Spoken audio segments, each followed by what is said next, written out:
Hello! What's this I hear about you having a robo-vac that's named Goofy? Oofy.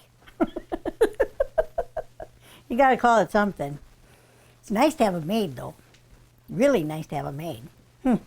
Anyway, wanted to show you. We were talking the other day about vases and how you like them when they're a little shorter sometimes. Well, I wanted to show you something interesting. This is an American vase. This is Northwood's Thin Rib. This vase probably started out, about yay high. And they took it and they held it in a snap, and while it was hot, they swung it to stretch it out. So this is called a swung vase. And then they would treat the top, figure out how they wanted to have the ruffles or the ridges or whatever else they wanted to do on top. But that's called a swung vase. And a lot of the American vases are swung. When you get to Europe, they didn't swing their vases. Their vases were molded, and they did shape them somewhat when they came out of the mold. This one is called Sowerby Drape, made by Sowerby Glass Company in England. And it's got these drapes on it, so you can tell why it's called drape. Although if you look close, I still think it looks like an owl or something with a beak and eyes. But this vase is as molded, and they flared it out just a little bit on top. They also took them sometimes and they curled them in a little bit so they would be cupped on top. But that's all they did with that one. They didn't take it and swing it out and stretch it and make it tall. They just managed to shape whatever they ended up with when they took it out. Here's another one. This one is called Banded Diamonds and Bars. It's by a company called Inwald. They were Czechoslovakian.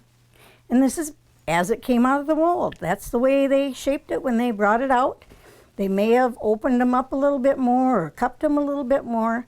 This one does have a ground base. Again, that's typical of European, where they actually took and put it on a flat grinder to make it so that it would sit straight. But those two are European. This one probably 1929-ish, 30. This one could have been a little earlier than that. It could be in 1920 to 1930-ish. But very pretty, but they did not take and do like we did in America and swing them out. Oh, and by the way, these are Fenton. They're contemporary, they're new. And these are called alley cats. And this little guy, he's called a happy cat. I don't know if he's happier because he's little, but I like things that make me smile. All right, that's all I had today. So, do you know what the best way is to carve wood? Whittle by whittle.